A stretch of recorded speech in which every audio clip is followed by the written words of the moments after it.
Welcome to my channel. I am Simran Sahani and अब हम पढ़ेंगे क्लास 12 ज्योग्राफी का चैप्टर सेकेंडरी एक्टिविटीज के मोस्ट इंपॉर्टेंट क्वेश्चन। अगर आपको सेकेंडरी एक्टिविटीज चैप्टर पढ़ना है तो मैंने सिर्फ 30 मिनट्स में पूरे चैप्टर को पढ़ा रखा है। डिस्क्रिप्शन बॉक्स में लिंक गिवन है, वहां से जाके आप चैप्टर पढ़ सकते हो।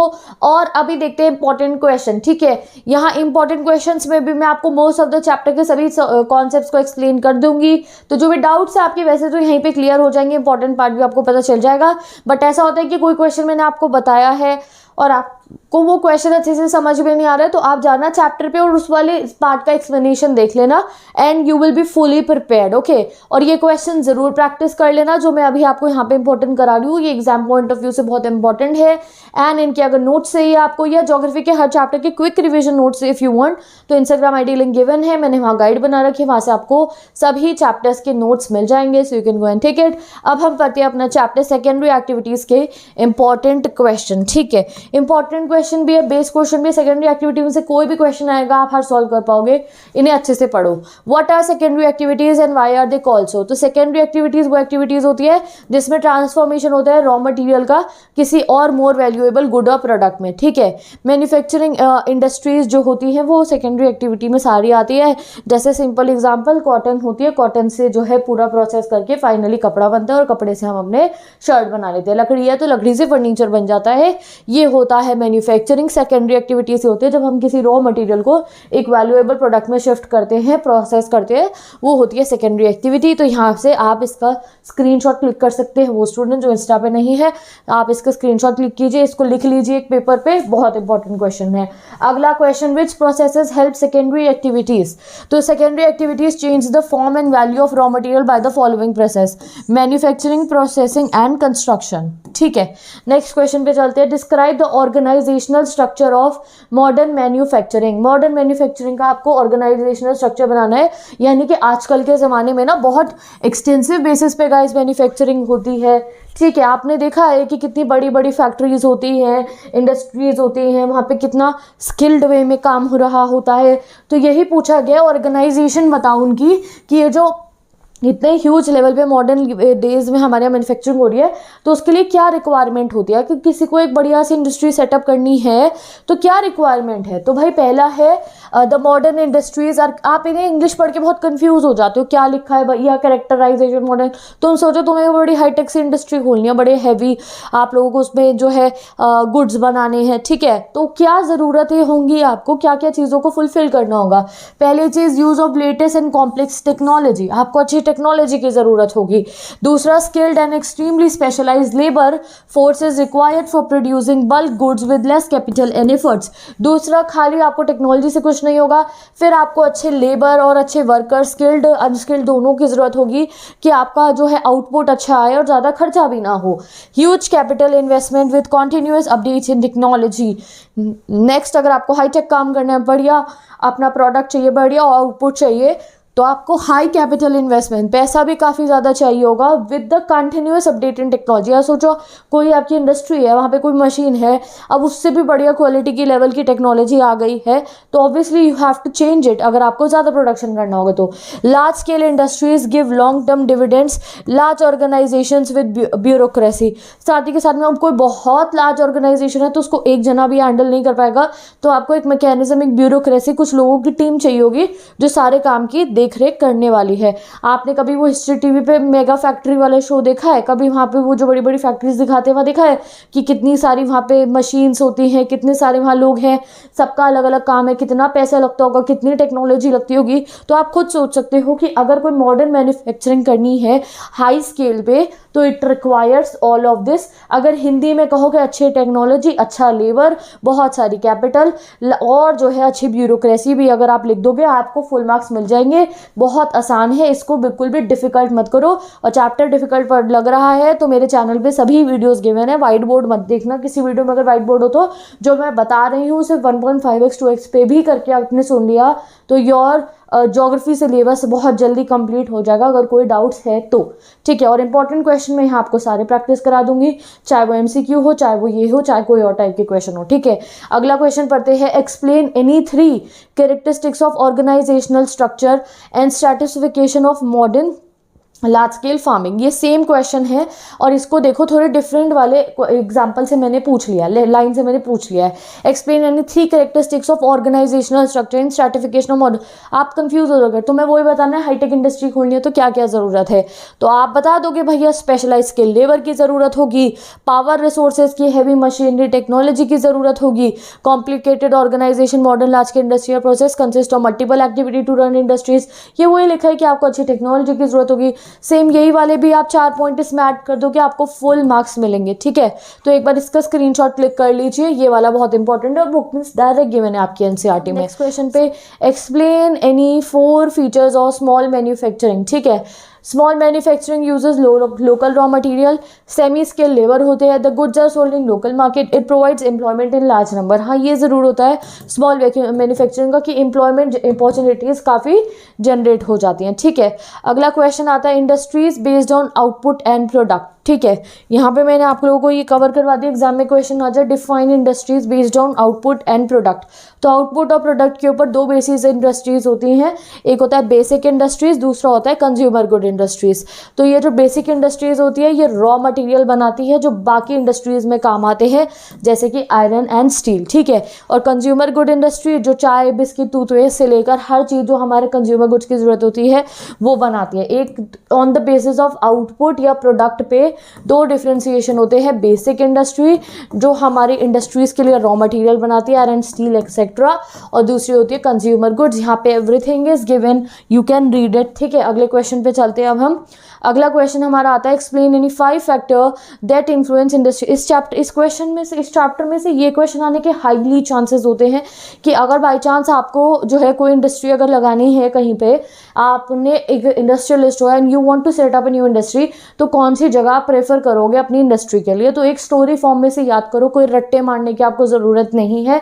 मैं कभी भी किसी क्वेश्चन को रट्टा नहीं मारती थी guys, I was a humanity students, मेरे को मेरे 100 on 100 आए थे साइकोलॉजी में और इतना कुछ उसमें लर्न करने को होता था, बट मैं उनको स्टोरी फॉर्मेट में लर्न करती थी। तो आप यहाँ पे देखो क्या है यहाँ पे कि अगर आपको अपनी इंडस्ट्री लगानी है तो सोचो भाई इंडस्ट्री लगानी है तो सबसे पहली चीज़ क्या देख सकते हो आप कि एक्सेस टू रॉ मटेरियल। अभी मैंने यहाँ पहले एक्सेस टू मार्केट लिखा है, बट पहले इंसान सोचेगा एक्सेस टू रॉ मटेरियल कि जो भी पर्टिकुलर इंडस्ट्री आप लगा रहे हो उसके आसपास से रॉ मटेरियल आ रहा है या नहीं आ रहा है। जैसे मैं कोई शुगर मिल लगा रही हूँ तो मैं सोचूंगी भैया पास से शुगर केन अवेलेबल है या नहीं है, आ जाएगा जल्दी या नहीं आ जाएगा, क्योंकि अगर बहुत दूर से रॉ मटेरियल मंगाया जाएगा तो ट्रांसपोर्टेशन का खर्चा बढ़ जाएगा। मैं कोई कॉटन की इंडस्ट्री लगा रही हूँ, कोई क्लोथिंग की इंडस्ट्री लगा रही हूँ, तो भी एक इंसान ये चाहेगा कि रॉ मटेरियल आसपास में से ही आ जाए, क्योंकि जितना दूर से रॉ मटेरियल आएगा उतना खर्चा बढ़ जाएगा। तो पहली चीज़ देखी जाती है एक्सेस टू रॉ मटेरियल, ठीक है।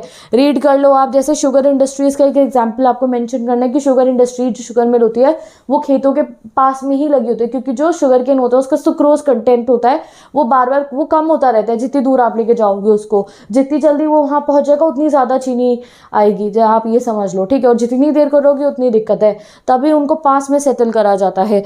नेक्स्ट एक्सेस टू मार्केट, दूसरा ये भी देखा जाता है कि इंडस्ट्री है उसमें कोई प्रोडक्ट बना है तो बंदा सोचता है कि भाई आसपास में मार्केट हो वहीं जाके बिक जाए, जितनी दूर बिकने के लिए जाएगा उतना ट्रांसपोर्टेशन का खर्चा बढ़ेगा, ठीक है।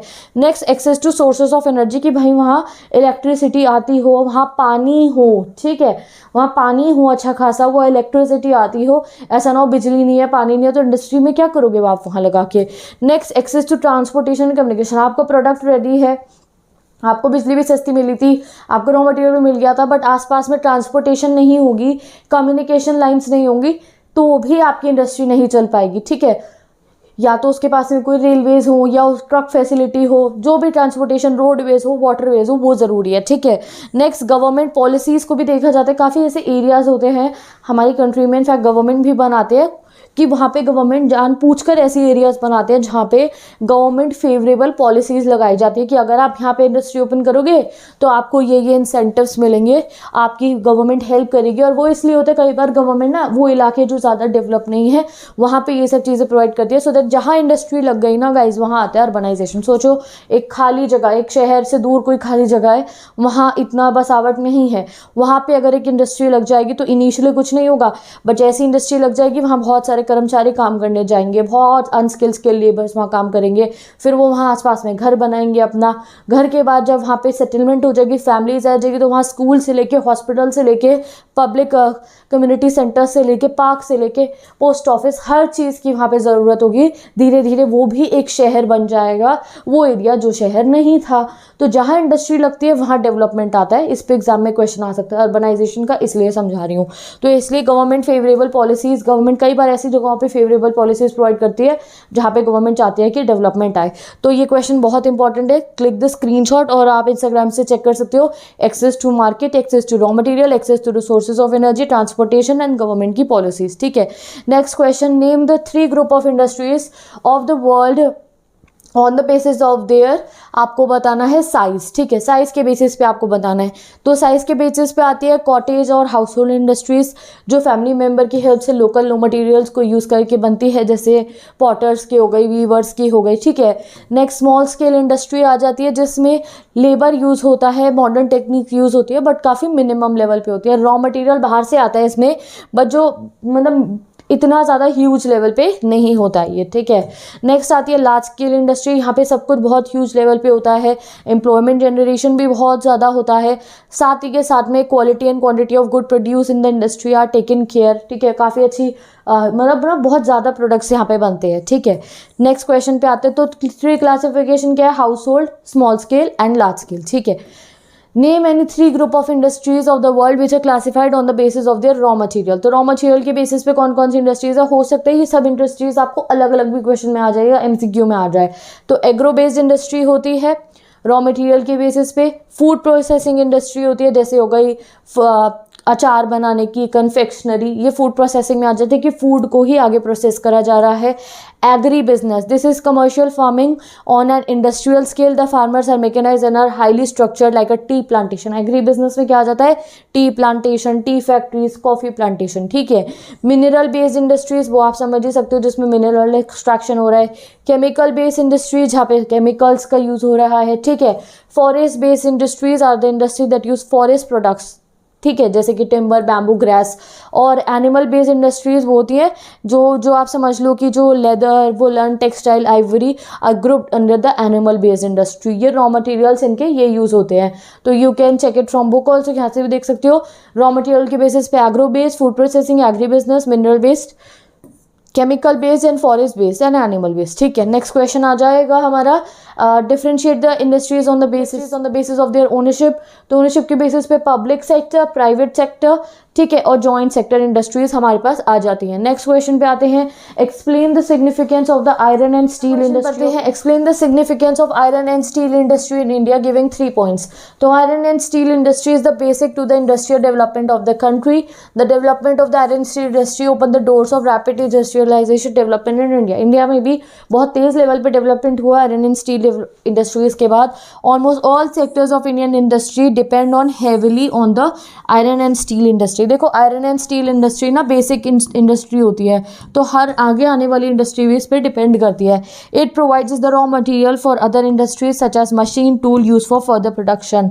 Iron and steel industries provide a base for all other industries, so it is called basic industry. बस आपने बेसिक इंडस्ट्री साथ में मेंशन कर देना है। ठीक है, नेक्स्ट क्वेश्चन पे चलते हैं। How are technological innovations important aspect in modern manufacturing. देखो, टेक्नोलॉजी क्यों ज़रूरत है हमें मॉडर्न मैन्युफैक्चरिंग। तो देखो गाइस, टेक्नोलॉजी की बहुत ज़्यादा ज़रूरत होती है, क्योंकि जैसे जैसे आपको जो है अपना प्रोडक्शन इंक्रीज़ करना है, यू नीड गुड टेक्नोलॉजी। ठीक है, और 3 बातें आप पे बता रखी है कि क्यों टेक्नोलॉजी की बहुत ज़रूरत होती है। तो complex machine technology is needed so that high quality goods are produced in less time.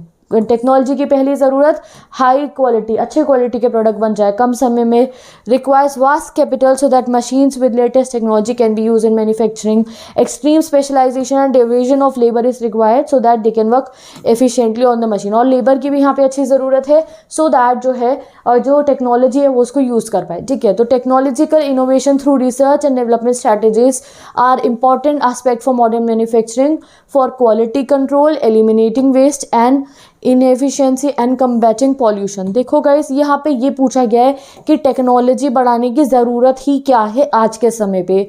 तो पहला, क्वालिटी अच्छी करने के लिए, वेस्ट मटेरियल जो है उसे रिड्यूस करने के लिए, इनएफिशिएंसी हटाने एंड कम्बैटिंग पॉल्यूशन। ठीक है, तो विद दिस ये कंप्लीट हो गया और हम चलते हैं अपने नेक्स्ट क्वेश्चन में। नेक्स्ट क्वेश्चन है, mention any 2 problems of the rural industrial region. ठीक है, तो ये जो 2 मेजर प्रॉब्लम्स यहाँ पे गिवन है इस रूरल इंडस्ट्रियल रीजन की, पहली changes in the industrial structure as the demand for coal decline led to the decay of this region. जैसे कोल डिमांड डिक्रीज हुई ये रीजन डिके हो गया। There are other problem related to the industry जैसे कि waste disposal of pollution. ठीक है, define the term Technopolis, ये आप बताओ कमेंट सेक्शन में, बहुत इंपॉर्टेंट है एग्जाम के लिए, एमसीक्यू के लिए, 1 मार्कर के लिए भी। How has the new rural landscape emerge, new rural landscape कैसे इमर्ज हुआ है?